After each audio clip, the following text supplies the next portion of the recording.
Ça fait quelques années que je bosse dans le web et aujourd'hui j'ai décidé de me poser avec vous pour faire le bilan et réfléchir à ce que c'est d'être développeur front-end en 2019. Alors avec des mots-clés pareils, je vise clairement les développeurs qui ont ouvert YouTube pendant que leur test ou leur gros commit est lancé. Mais si t'es tombé sur cette vidéo par curiosité, c'est très bien. Et du coup, je vais t'expliquer ce que c'est d'être front-end développeur et comment s'organise le développement d'un site web. Tout d'abord, on a le client qui va exprimer son besoin et sa vision du produit, du site web ou de l'app qu'il attend. Va s'organiser avec l'équipe Design UX une série d'ateliers qui va permettre d'affiner ce besoin afin de construire des wireframes, un design, voire un prototype fonctionnel. En parallèle de ça, on a les développeurs front-end et les développeurs back-end qui vont travailler au développement du site.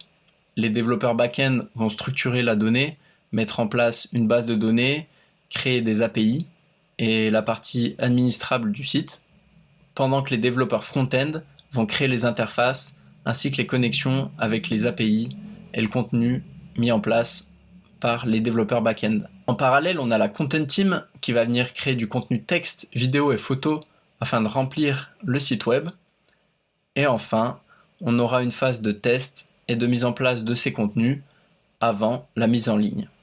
Alors avec ce que je viens de t'expliquer, on se rend compte que le développeur front, il fait le lien entre la partie UX et la partie back, donc il intervient sur une partie conséquente du processus et ça représente beaucoup de tâches et de compétences à mettre en œuvre. Et c'est le cas. Quand on regarde le marché, le HTML, CSS et jQuery vite fait, c'est fini. Maintenant, il faut faire du sale, il faut poser des gros frameworks JavaScript, consommer des API et même développer des apps web natives. Plus gérer l'environnement qui va avec, comme Git, NPM ou Webpack. Donc on a une fracture qui est en train de se créer vraiment, et on a les devs qui se séparent en deux catégories. Premièrement, les spécialistes de l'UX, et ensuite les spécialistes de l'algorithmie JavaScript. Donc je vais te détailler les deux points. Le spécialiste de l'UX, il collabore avec l'équipe design, il structure sémantiquement le contenu pour le SEO et maîtrise toutes les subtilités du CSS. Il manipule les éléments du DOM en JavaScript pour réaliser des animations plus ou moins complexes. Et il peut même se spécialiser là-dedans en devenant développeur créatif ou développeur interactif.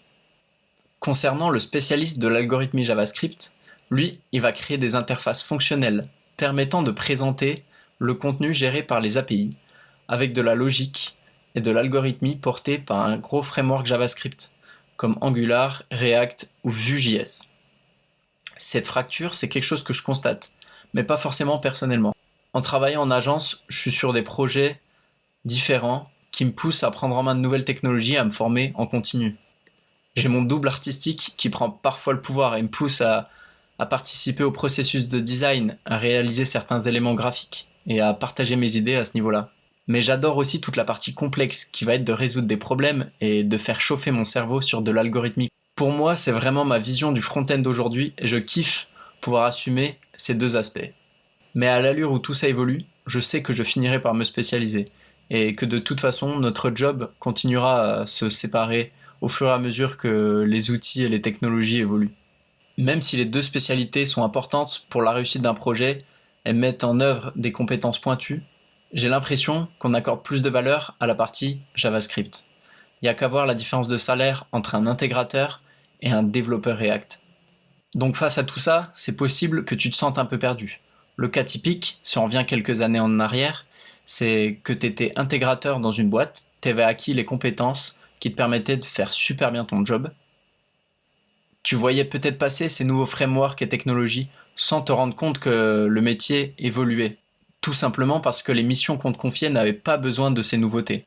Donc tu n'as pas eu l'opportunité de te former. Et maintenant tu éprouves sûrement cette sensation d'être resté au bord de la route. Mais c'est pas une fatalité.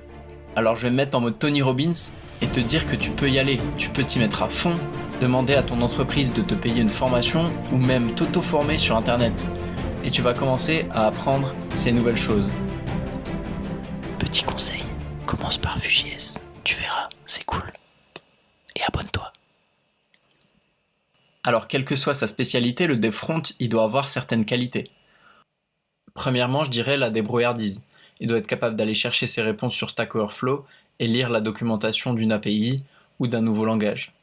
Ensuite, l'organisation, puisqu'il va devoir structurer et documenter son code, mais aussi gérer ses temps de développement. Le développeur front-end doit être dans l'action, mais dans l'action réfléchie. Il va devoir par exemple identifier et comprendre les causes d'un problème afin de mieux débugger. Ou encore prendre une feuille blanche et poser sa stratégie pour construire une algorithmie complexe. Je suis obligé de citer l'aspiration au design, puisque pour moi, ce sont les bases du développement front. Il est important de comprendre l'interface et de se mettre à la place de l'utilisateur, tout en maîtrisant les concepts graphiques forts. Enfin, il faut avoir une bonne vision de la partie back. On va devoir collaborer avec des développeurs back-end sur les API qu'ils ont construites ou l'administration du CMS. Et il n'est pas négligeable d'avoir quelques connaissances sur les protocoles d'échange de données ainsi que les requêtes HTTP. Alors en tant que front-end développeur, où est-ce qu'on travaille? On a les ESN, nouveau nom de SS2I. Le développeur va être envoyé chez un grand compte en tant que prestataire, souvent dans la finance ou les énergies, pour réaliser une mission de quelques mois à plusieurs années. Il va prendre part à un projet d'ampleur pour en réaliser une partie définie. Mais cela peut être frustrant. Et il se trouve que dans ce genre de structure, on peut être considéré comme une ressource et un outil plutôt qu'un véritable talent. Ensuite vient les startups.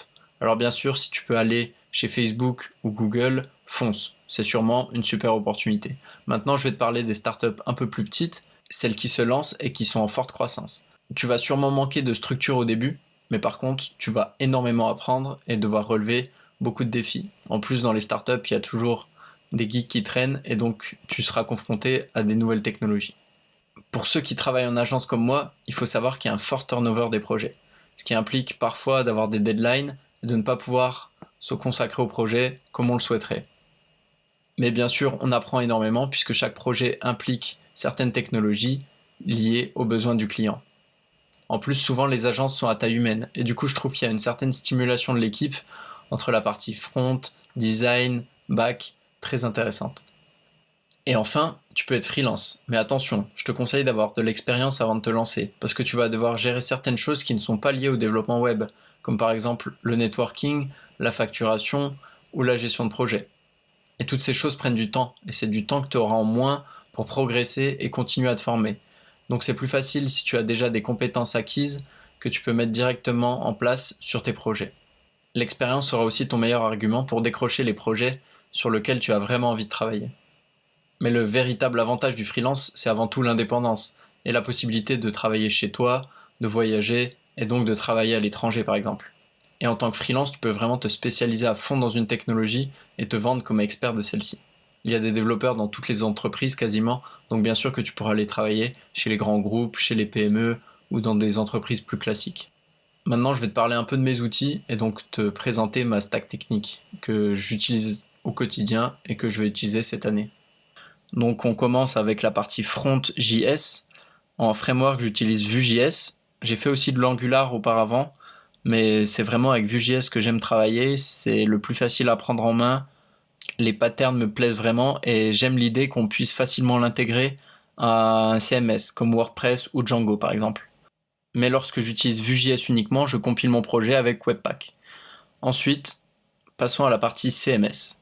Moi, j'aime vraiment beaucoup utiliser WordPress, notamment pour la facilité d'utilisation et d'administration côté client, mais aussi par la possibilité de créer sans limite ses propres thèmes, mais aussi la souplesse qu'il donne en termes de modèles et la possibilité de créer des types de posts ou des taxonomies personnalisées.